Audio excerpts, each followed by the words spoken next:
My girlfriend said, "Stop crying about your mom's illness, you're ruining my Vegas vibe." I replied, "All right, whatever you want." The next day, I canceled our Vegas tickets, blocked her credit card, and changed the locks.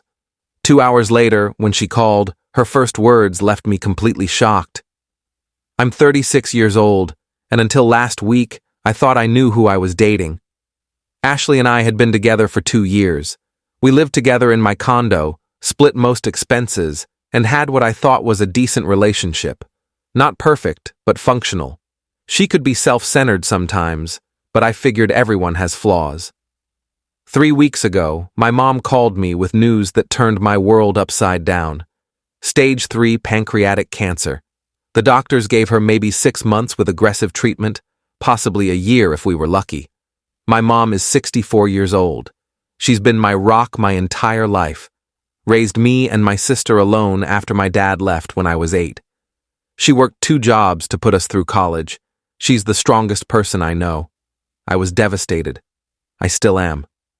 Ashley and I had Vegas plans for this past weekend, a trip we'd booked 3 months ago. 4 nights at the Bellagio, shows, fancy dinners, the whole thing. I'd paid for the flights and hotel on my credit card, about $3,200 total.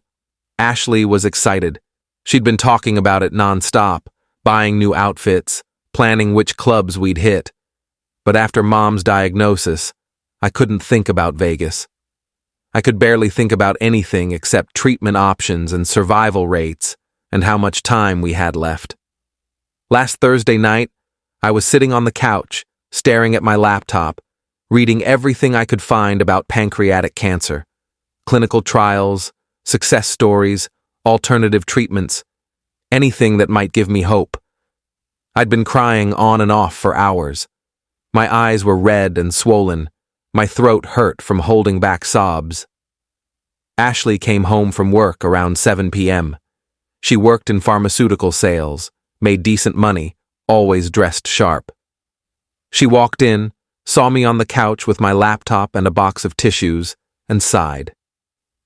"Are you seriously still doing this?" she asked, setting her purse down. I looked up at her. "Doing what?" "This whole depression thing about your mom. I get it, it's sad, but you've been like this for days. We leave for Vegas in 2 days, Jake. I need you to snap out of it." I just stared at her. "Snap out of it?" "Yeah. I mean, there's nothing you can do about it right now anyway. The doctors are handling it. You sitting here crying doesn't change anything." I felt something cold settle in my chest. "My mom is dying, Ashley. I know that, but she's not dead yet. And honestly, you're kind of killing the mood. I've been looking forward to this trip for months. I need you to get your head together." "Get my head together," I repeated slowly. "Yes. Stop crying about your mom's illness, you're ruining my Vegas vibe," she said, and she actually sounded annoyed, like I was being unreasonable. "I bought a new bikini for the pool party at Encore Beach Club. I've been planning my outfits. I'm not letting you turn this trip into some depressing thing." I sat there for a long moment, just looking at her. This person I'd shared a bed with for 2 years. This person who'd met my mom dozens of times. This person who'd come to Mom's birthday dinner just last month. "All right," I said quietly. "Whatever you want." She looked relieved. "Thank you. I knew you'd understand. Now come on, let's start packing. We need to get organized." "I'm tired," I said. "I'm going to bed early." "Fine. But tomorrow we need to go shopping. I need a new clutch for the clubs." I nodded and went to the bedroom. I didn't sleep that night. I just lay there in the dark, listening to Ashley snoring beside me, thinking about what she'd said, thinking about who she really was. Around 3 a.m., I made my decision. Update 1 Friday morning, Ashley left for work at 8 a.m. I'd already been awake for hours, sitting at the kitchen table with coffee, making a list of everything I needed to do. First, I called the airline, explained there was a family emergency. They were surprisingly understanding and refunded both tickets in full. $840 total went back to my credit card. Then I called the Bellagio. Same story. Family emergency. They refunded the room. $2,360 back to my card. Next, I called my credit card company. Ashley had an authorized user card on my account. I'd added her about a year ago so she could help with groceries and household expenses. I told them I wanted to remove her from the account immediately and block her card. They did it while I was on the phone. The representative asked if the card was lost or stolen. I said, something like that. Then I called a locksmith. Told him I needed the locks changed on my condo by end of day. He said he could be there by 2 p.m. I said perfect. I spent the rest of the morning packing Ashley's things. Clothes, shoes, makeup, toiletries, everything. I had been systematic about it, using trash bags and boxes from the storage closet. I piled everything in the living room. It took me about 3 hours. At 2 p.m., the locksmith arrived. Nice guy, didn't ask questions. He changed all 3 locks, front door, garage door, and the deadbolt. Gave me 3 new sets of keys. Cost me $280, worth every penny. At 3:30 p.m., I texted Ashley, "We need to talk. Don't come home after work. I'll meet you at the Starbucks on 5th Street at 6 p.m. She texted back, "What's going on? Is this about Vegas?" I said I'm sorry if I was harsh. I didn't respond. At 5:45 p.m., I loaded all of Ashley's stuff into my truck and drove to the Starbucks. She was already there, sitting at a corner table, looking confused and irritated. I walked in, sat down across from her, and said, "We're done." Her face went blank. "What?" "I'm breaking up with you. Your stuff is in my truck outside. You can take it now or I can drop it wherever you want, but you're not coming back to the condo." "Are you serious right now?" Her voice was getting louder. People were starting to look. "You're breaking up with me because I told you to stop moping?" "I'm breaking up with you because my mom is dying, and you told me to stop crying about it because it was ruining your Vegas vibe. That's who you are. That's what matters to you. And I'm done." "Jake, come on. I apologized." "No, you didn't. You never apologized. You texted, 'Sorry if I was harsh.' That's not an apology. That's you being annoyed that I'm upset." She crossed her arms. "Fine. You want me to apologize? I'm sorry. I'm sorry I was insensitive. Can we move on now?" "No." "Are you seriously going to throw away 2 years over one comment?" "Yes, because that one comment showed me exactly who you are when things get hard, and I don't want to be with someone like that." She stared at me for a moment, then her expression changed. Harder, colder. "Fine. Where's my stuff?" "In the truck. Keys are in it. You can take whatever you want to your car." "What about Vegas?" "Canceled. Got refunds on everything." Her eyes went wide. "You canceled our trip?" "It's not our trip anymore. It was never going to happen anyway. That's incredibly petty." "Maybe. But I'm not going to Vegas with someone who thinks my grief is inconvenient." She stood up. "You know what? You're pathetic. Your mom is sick and you're using it as an excuse to play victim." I dodged a bullet. I didn't respond, just watched her walk out. She texted me 2 hours later. "My credit card isn't working." "What did you do?" I texted back, "Removed you as an authorized user." It was my card. "Are you kidding me right now?" I blocked her number. Update 2. Saturday morning, I woke up to 17 missed calls from a number I didn't recognize. Then a voicemail from Ashley's best friend, Jenna. "Jake, this is Jenna. Ashley's been calling me hysterical. She says you kicked her out with no warning, canceled her credit card, changed the locks, and canceled Vegas. What the hell is going on? Call me back. This is insane. I didn't call her back." Around noon, Ashley showed up at my condo. I watched her from the window. She tried her key, realized it didn't work, then started pounding on the door. "Jake! Open this door, we need to talk." I didn't answer. She kept pounding. "I know you're in there. This is ridiculous. You can't just kick me out." After about 10 minutes, she left. My phone buzzed a minute later. Unknown number. I answered. "You're an asshole," Ashley said immediately. How'd you get this number? I called you from Jenna's phone. Listen to me. You can't just throw me out. I live there. I have rights. You're not on the lease. You never paid rent. You don't have rights. I've been living there for 18 months. As my guest. Now you're not. This is illegal. No, it's not. I checked with a lawyer friend yesterday. You're not a tenant. You're a guest who's no longer welcome. She was quiet for a second. Then, I can't believe you're doing this. Over one stupid comment. Your mom isn't even dead yet. I hung up. I blocked Jenna's number too. Sunday, I drove 2 hours to my mom's house. She was having a good day, sitting up, eating soup my sister had made, smiling when I walked in. Hey, sweetheart, she said. Where's Ashley?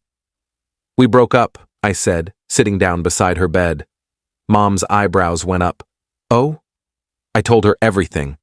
What Ashley had said. How I'd ended it. Mom listened quietly, holding my hand. When I finished, she squeezed my fingers. Good, she said simply. Good? I never liked her much. Too focused on herself. But you seemed happy, so I kept my mouth shut. I actually laughed. You could have said something. Would you have listened? Probably not. Exactly. But I'm glad you saw it yourself.